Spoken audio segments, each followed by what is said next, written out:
Hello everyone, and welcome once again to Ask the Treksperts, the show where we answer your questions about Star Trek. I'm Captain Logan. And I'm Sarah. Sarah, today's question comes from TRLKLY.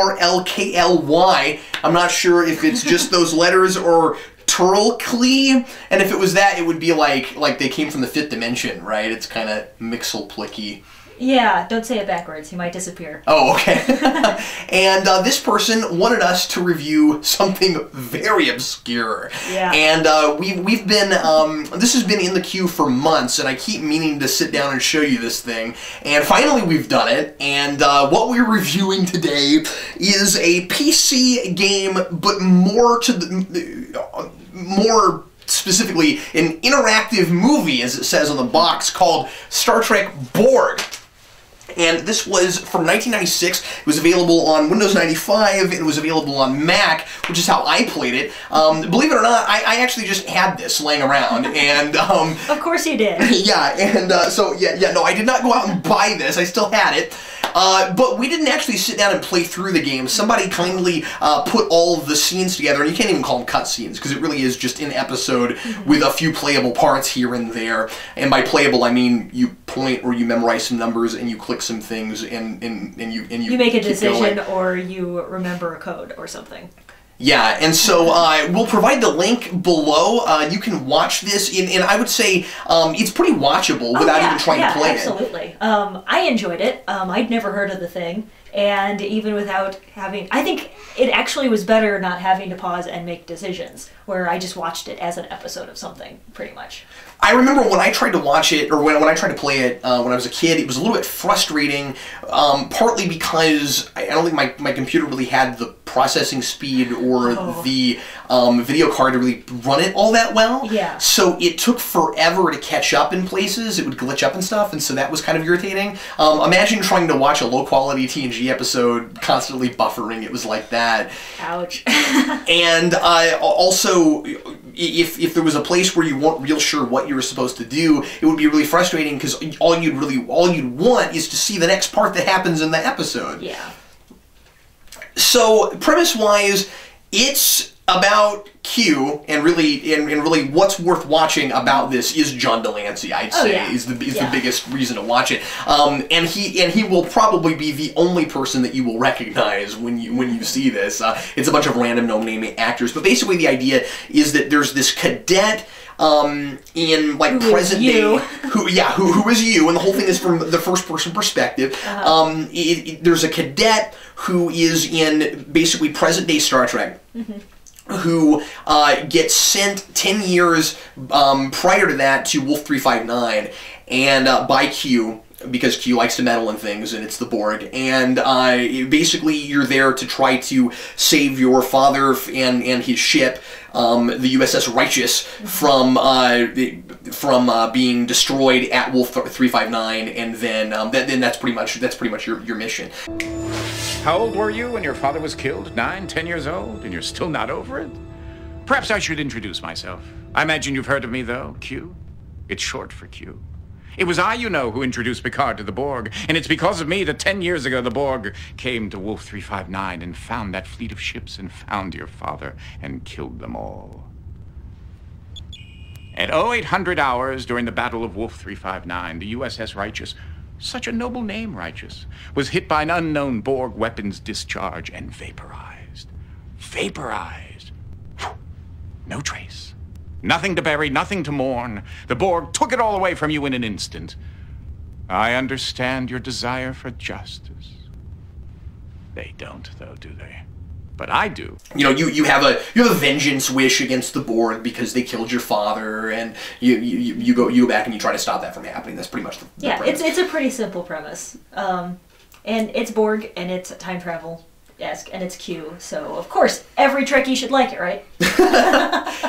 If you're Brandon Braga, you're making that assumption. Yeah, I'm not saying he had anything to do with this. That was a little hotshot at Brendan Braga, except I do like some of those episodes. So yeah. I like a lot of those episodes. I did think it was really interesting that Ron Moore's name was on this. Yeah, maybe that's what helped make it good. I don't know if he just produced it. I didn't catch exactly the credit. I just saw his name. I don't know if I should look this up. I don't know if he just produced it or if he had any kind of a writing credit. He probably he might have.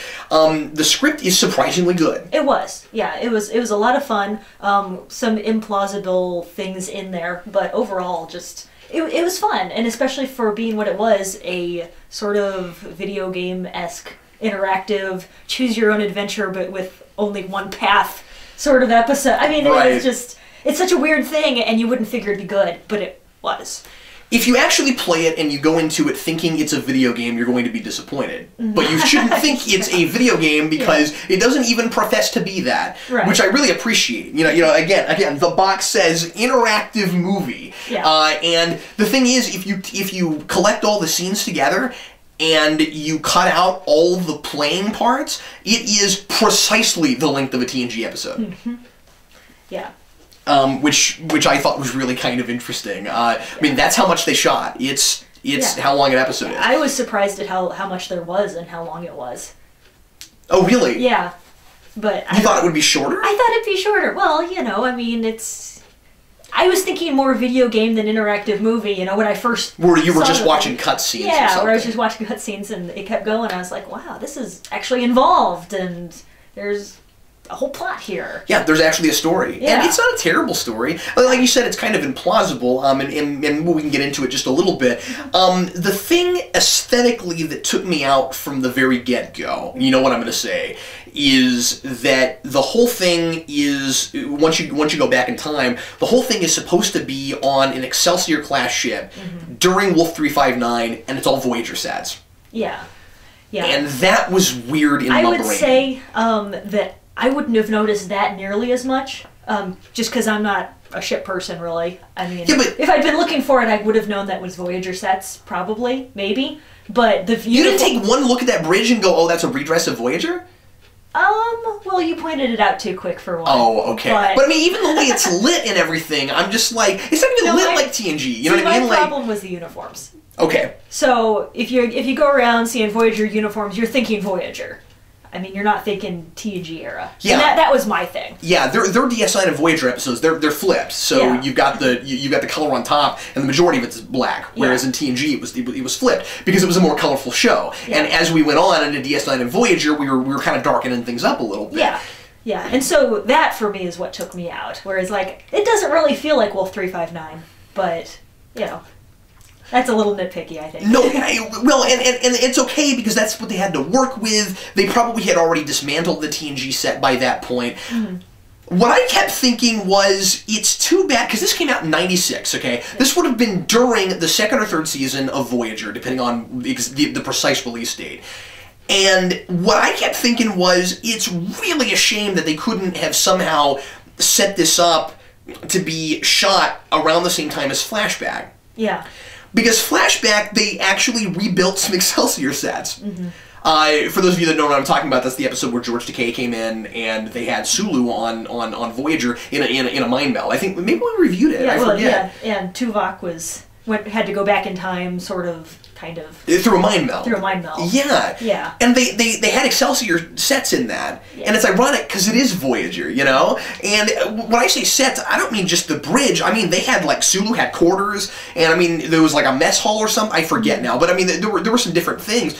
At the very least, don't have a redress of a Voyager bridge, man. Like, and corridors especially. Yeah. Anyway, that took me out a little bit. Having said all that, I really like the idea of let's do these kind of interactive sorts of video game. It would be cool if they could have done one that was much more of an actual video game, where maybe you had more gameplay, but then the cutscenes were shot that way. Yeah. You know what I'm saying? I think it would have been really cool if they had a whole series of those, because it clearly didn't cost very much to make. You just use what you got lying around already. Yeah. No, absolutely.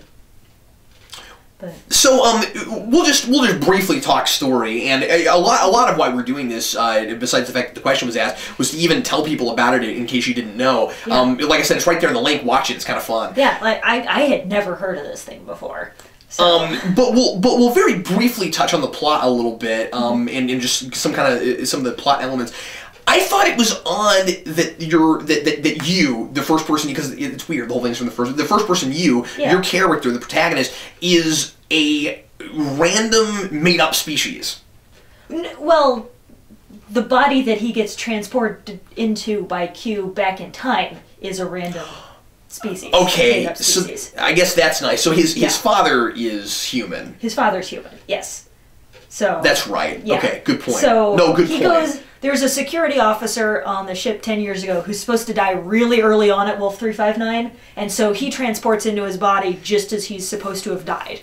I forgot that he was human, but that guy was alien. Yeah. So then a little bit, a couple minutes into it, Q's like, now, this is what you do, or, you get these...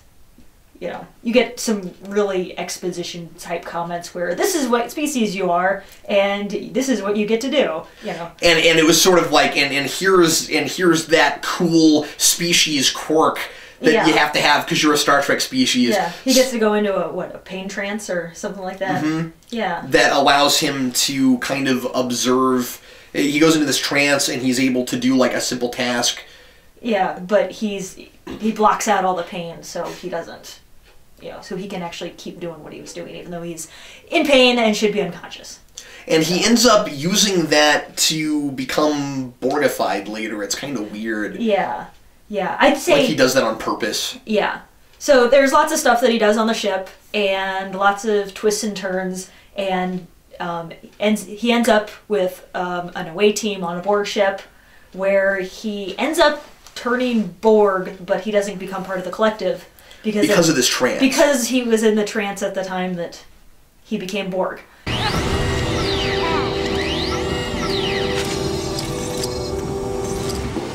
Sending yourself into a Bajani trance before you get Borgified. I only hope you're in time to stop them before they Borgify your friends.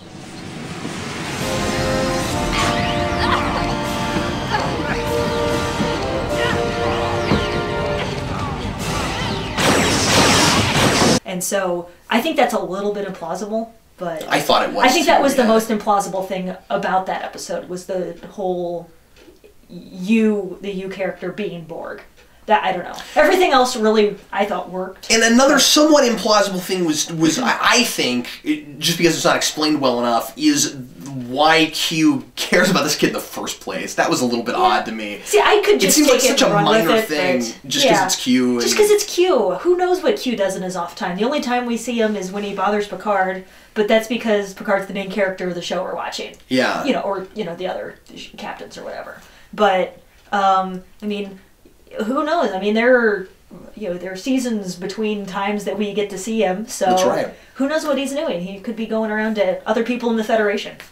I was still somewhat mystified by his motivations for doing that. Like, even if he cares about the kid, it was sort of like it would have been sort of neat if it was built up where he sort of felt bad a little bit for what he did with setting up the Federation to meet the Borg in the first place back in Q. And it would have been kind of fun if he was just like, yeah, I'm kind of trying to make up for that a little bit by helping out people that were affected by Wolf 359.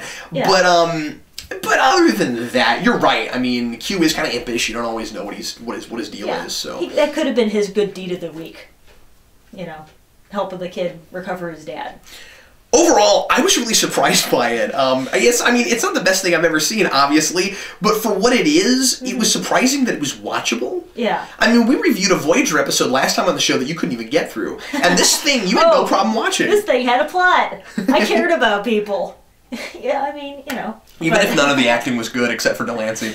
Yeah. It wasn't awful. Bad. And the script makes all the difference. You can have bad actors, but if the script is at least above a certain quality level, just about anything's watchable. That captain cracked me up, though, because he had this default angry face. Yeah. Where it didn't matter what was going on or how well things were going, his default was just like grimace. Yeah, but that was kind of this is his character, he's mad all the time. He's grimace. Yeah. Except not for McDonald's. That's probably what they told him when they signed him up for the part. They're like, you have to be mad all the time. So he took that. He was like, all right. So that's my guess. Mr. Sprint, reconfigure your security console so you can control Tactical B.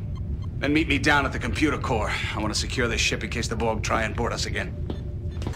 So, I don't know, if you haven't seen this, and chances are you haven't, if you haven't seen or played this, like I said, feel free if you can get a machine that will run it to play it, but I think, and watch the version that's just the scenes and not a long play, that has all the playing, unless you're just super curious as to what you would actually be doing. Really, that stuff's not all that interesting. Again, I've played it, and I'm speaking from experience, it's not all that interesting. You memorize orders that things happen in, and you press the right buttons and try not to get electrocuted. I mean, that's a lot of what you're doing. That is the order of things. That's the order of things. But I'm surprised to say that if you've not watched it, I would recommend it solely to see, if you like Q, solely to see more Delancey, because it's rock solid Delancey. Yeah, absolutely. He was a lot of fun throughout it, especially when he was random Borgs. That was fun. And he's like, "What are you looking at?" And it's probably the most Delancey you'll ever see in a Star Trek episode, honestly. Yeah. That was a lot of fun. Because he's all over. Like, you're the protagonist, but he's like, telling you where to go and what to do and stuff. But also, it's not all just straight up exposition. He's also being funny and being Delancey. Yeah. And being he gets put into the body of a really unlikable character on that ship. He's the doctor. This is ridiculous. It was just everybody's just like nobody likes you. He's Dr. Quint. Quint, yeah. I did think it was weird that they had those rhyming names where you had Quint and then your character took the body of Sprint. It was like Quint and Sprint. Yeah. That's weird. Yeah. Well, yeah.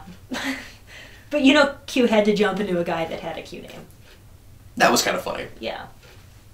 Well, everybody, thanks a lot for watching Ask the Treksperts. Hope you enjoyed it. And if there's anything you'd like us to talk about in a future episode, a question you'd like to ask for Ask the Treksperts, leave that in the comments. And thanks, as always, for watching. I'm Captain Logan. And I'm Sarah. We'll see you next time.